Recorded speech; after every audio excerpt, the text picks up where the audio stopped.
I would like to talk to you today about singing, about how singing offers us the possibility to meet ourselves a little bit more deeply, how it gives us the opportunity to express ourselves in a way that we haven't got in any other form in our lives. I have always sung, and I believe that everybody can sing, even those who say that they can't, can. And I believe that when we start using our voice, powerful things can happen, powerful transformations. As a child, I used to wait for those hot, rainy nights, and I would have a special rain dress, and I would take off my shoes and socks, and I would slip out of the house into the street, and I would sing and I would dance until I came home soaking wet and completely happy. As I grew up, singing became the medium through which I earned my living. I'm an actress, and I've worked in Wrocław for the last 8 years, performing with 2 wonderful physical and vocal theatre companies. But singing was very much a tool, a method by which we told a story. And that's how I understood it, as a tool. And when I taught, I used it as a tool to teach students about different vocal placements, about different ways in which other cultures express their experiences of life. But 1.5 years ago, an event happened that changed the way I thought and taught singing. My father died very suddenly of a heart attack. I was in Wrocław at the time. I was about to premiere a show, and my older brother managed to reach me, and he suggested that I should see my father one last time before they took his body away. I come from a family of storytellers, lovers of words and literature and analysis and thought and argument, but somehow in this moment, in this whole process, words and analysis and conversation had no comfort. It brought me nowhere.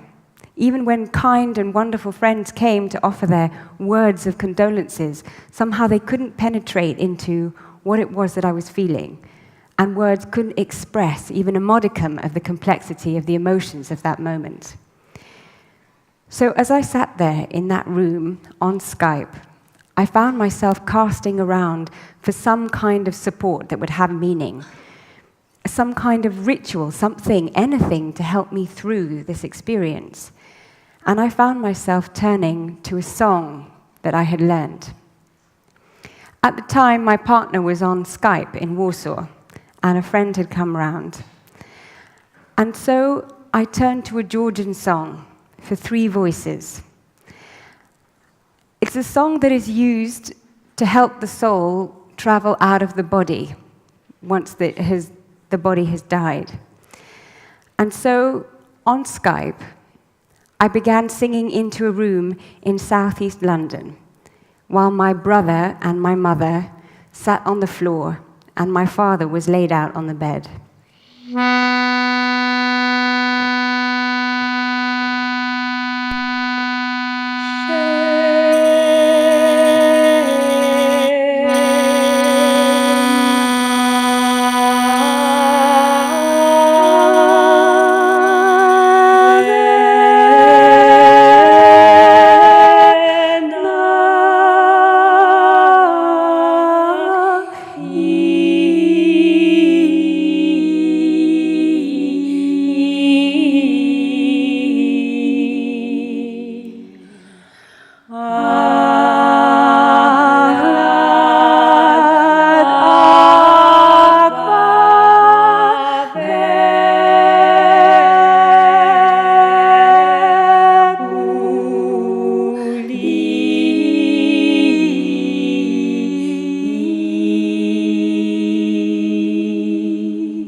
In that moment, I was allowed to express everything, the violence of all of those feelings that I felt, which when they had come out socially, I had seen horror flittering across the face of one of my friends as she desperately wanted to escape that uncomfortable moment.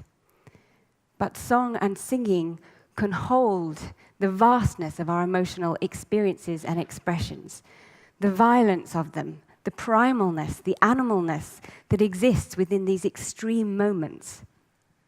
And also it allowed for the contradiction of personality. And this is what became very powerful for me. Some months after, I took my mother walking. I took her walking in the Yorkshire Dales, so the very act of just putting one foot in front of the other could help start to soothe everything that was going on inside of her. On one particular day, I happened to push her too hard in my ambition to get to the top of a hill. And so to distract her on the way back down, I taught her a very simple Catalan song. And what happened in this moment was really interesting and surprising for me. My mother is a tall French woman with quite a low-speaking voice. But when she began to sing, she sang in a very high voice. And no matter what I did, I couldn't bring her high voice down back into her body in connection with who she was and who she is. And I tried hundreds of methods, and it just didn't work. And in that moment, I believed that if my mother wanted to begin to process this congested emotion that was inside of her, she should sing, and that singing would be the way to start to get things to flow. I returned to Wrocław, and I hadn't really shared with anybody what had been happening in my personal life. But people began turning up to sing. One man came because his father had also died that summer. Another woman came because her husband unexpectedly left her and her 3 children. Another because he lost his job. Another because she wanted to leave her long marriage, and she wanted to find the voice and the courage to do so. They had all come to sing. They had all come to sing either alone or in a community, in a group, to experience the joy of singing. But they had also come for something else, a way to find a space to process these life events, to find an expression for them. And so what began to happen is my teaching of singing began to change to meet these needs. Embedded in the songs, these polyphonic songs, was 2 primary things. The opportunity to practice personal process and the practicing of vulnerability. Personal process is, as the word suggests, personal. It's something an individual can do, and they can only choose to do it. And my role as the teacher is to hold that space for them. And when they start to catch into something, I hold them in that space. Even if it becomes slightly uncomfortable, even if they want to escape, I either reflect for them as a mirror, or I encourage them to go deeper, go into it more. An example of this happened about 3 weeks ago when I was performing in Yale. After the first opening night of the performance, there was a meet and greet with fantastic margaritas, and after one too many margaritas, in that kind of euphoric I love you stage of the evening, one production student happened to say that she would really love to take a singing lesson. And I said, yes, great, I'll teach you a singing lesson. So 2 days later, we met in a room, and I'm not sure that either one of us believed that the other one was going to turn up. And we had a random 1-hour session in our life, because probably we won't meet again. And so what to do in 1 hour? Well, we began working. We began with the body, which is how I always begin work. The body is inextricably linked to the voice. It is the vessel in which our voice exists. And it's also an indication of where somebody is living somehow within themselves. So as she began to move around the space, it became clear for me, as I was watching her body, that if she was standing still, if she was in one spot, she was connected. But as soon as she began moving, she began to lose connection with herself. And so I gave different exercises. This was reflected vocally as well. Exercises to help her stay inside herself as she was in a process of transition, in a process of journeying. This gave way to improvising. She would copy something, and until she began to take the vocal improvisation off by herself, still connected to physical actions. And I began to draw back and watch and listen and wait and watch for that moment till I could see that she would connect into something true for herself. And she did. And when she stayed in that, beautiful and amazing things began to happen. This technique of singing was natural. It wasn't needed. There were no lessons or tricks needed. Her voice automatically connected in and began to flow out of her. Her body began to change. Small, interesting gestures of her hands began to flicker out as she began singing. And of course, as the emotions suddenly welled up, as she began to feel and be shocked by what was coming out from inside of herself, she naturally disconnected. She was also, I'm sure, very self-conscious that a stranger was there watching this very private and intimate moment. But what was fantastic is she had the courage to bring herself back as well, continually into telling that story. And when we finished the session, she told me that she had been speaking to her grandmother, a woman she hadn't in actuality spoken to for many years, owing to a family estrangement. And she'd had no idea how important and how pertinent it was for her to have that communication with this woman, with one of her ancestors, the roots of where she came from. And she said that she would never forget that moment for as long as she lived. And that's one of these powers of this possibility of singing, to allow us to experience things that even maybe we're not conscious of. And it allows us to bring it up without verbalizing, without intellectualizing. So we can help ourselves get into this space through practicing vulnerability. Brené Brown says that often vulnerability is seen as a place of weakness, fear, and inadequacy. But look at it in a different way, and it becomes the birthplace of everything we are hungry for. And I believe this to be true. We practice vulnerability in singing through very simple technical exercises. An example of this is a physical exercise where a group will stand in a circle and an individual has to walk from one edge of the circle, crossing the center line to the other. There is no skill required. All you have to do is walk and to see and allow yourselves to be seen. And yet this causes incredible pain and difficulty and a myriad of different results, asphyxiation being one of them, because especially if the circle is very large, nobody breathes until they've walked right the way across to the other side. The other thing is they suddenly go blind. They can't see. They can't allow people to see them. They drop their eyes, or they have this kind of mist around them. Many people will bypass that center point of the circle, the most powerful point, because it feels so painful to be seen and exposed in that powerful point of the room. But turn that around, and they are in the most powerful and influential part of the space in which they can reach and expand and reach and meet other people. Some people never make it to the center or to the other side. They start the journey and then they turn around and they go back to where they came from. But it's an opportunity to practice being an individual within a society, within a group, to be part of and yet alone. This can be also seen in a very simple 5-note exercise. All it is simply stepping up 5 notes of the scale in relation to the rest of the group, in relation to a kind of home note.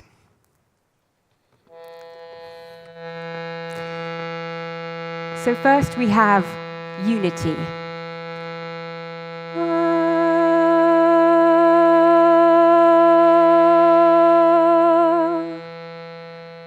And as soon as we move away from unity, we meet the second.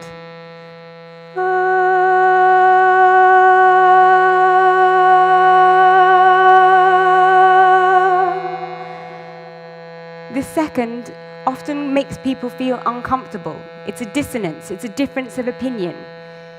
But settle into this difference of opinion and everything is okay.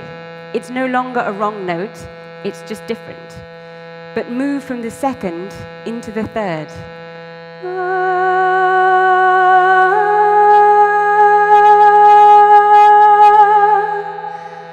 And suddenly there's a resolution with that original home note. But somehow that chord is still looking backwards towards home. But if we move on, if we press on with our journey,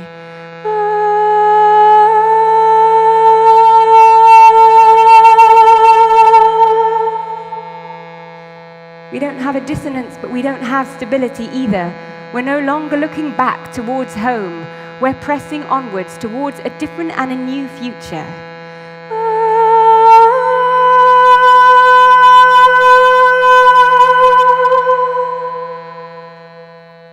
The fifth. It isn't the same to hear music as it is to sing it yourself. When you sing yourself, a vibration occurs in your body that allows you to experience something differently. My experience of singing the fifth, of traveling through those 5 notes, is that when I arrive at that point, having journeyed through the dissonance, through the attachment still to home, through letting go of home on the 4th and traveling onwards, when I arrive at the 5th, I feel that suddenly I'm in a cathedral. I feel that my body is arches and peaks. I feel that I am standing upwards, somehow in myself. Both of these practices of vulnerability are about journeying. They are possibilities to experience a microcosm of some of the journeys that we make in life. And it's an opportunity to lean into the discomfort, to when we feel that moment of vulnerability as we stand at the center of the circle or sing that different note that is not the same as the home note, we can breathe and accept it. And in that moment of acceptance, we enter that place of possibility, the possibility to transform and feel and experience ourselves fully. Singing is our birthright. Everybody can do it. It's not about technique or singing in tune. Take it, grab it, use it. It makes us full human beings. It offers us the opportunity to feel ourselves fully. Dziękuję.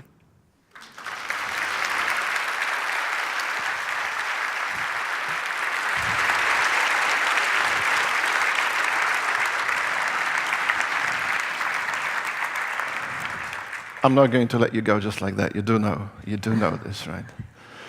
Magic, right? I mean, this is magic, right? Magic happens when you hear sound that just seems to penetrate. TED and TEDx, of course, are about ideas, right?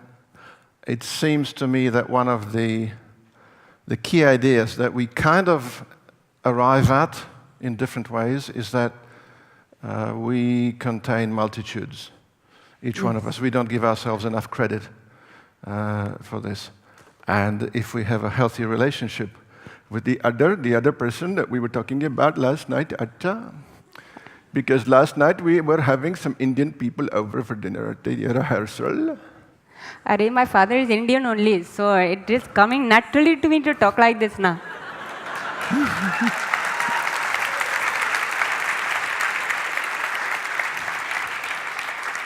If we allow these other parts of us to, well, maybe not have free reign, but to have a healthy conversation with the rest of us, that seems to open up worlds that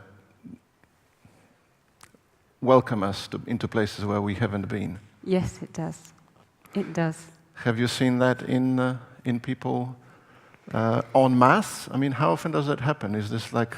It happens every time somebody wants it. It happens if you want it, if you're willing to go there and hold yourself into that place where you feel for a moment uncomfortable, transformation, I believe it's guaranteed. It will always happen, I think. Who can sing? Everybody should be putting their hands up. Who can't sing? That is not possible. You're all right. Right? We have time. We don't have a lot of time, but we have a little bit of time. I'm sure you have in your vast repository of tricks and amazing techniques and wonderful exercises, one little 30-second exercise that can actually get these guys to go inside and then come out singing. Just like that in five. Take it away. So why don't we try this 5-note exercise? All it is stepping 5 notes. It's like literally walking up 5 steps. Easy. It's as easy as walking across the circle. So we just start together on 1 note. And if the guys mic the instrument loudly enough, you won't even hear yourself necessarily. So I'll start, and you just join in. Like, climb use it, climb into my voice. Let me take you with my voice, and you just sit and come inside.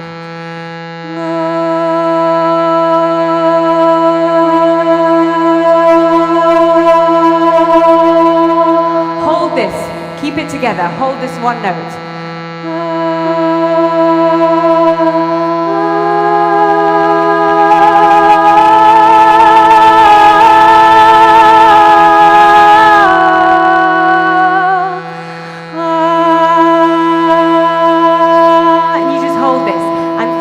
My voice will travel and dance around you.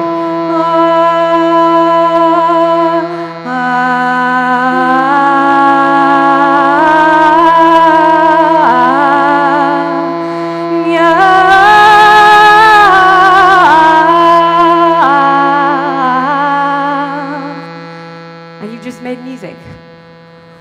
I think you deserve a round of applause. And so does the incredible Emma Bonnici. Thank you. It has been such a great pleasure having you here. Thank you very much. Please enjoy your journey home. Namaste. Dziękuję. Okay, do widzenia.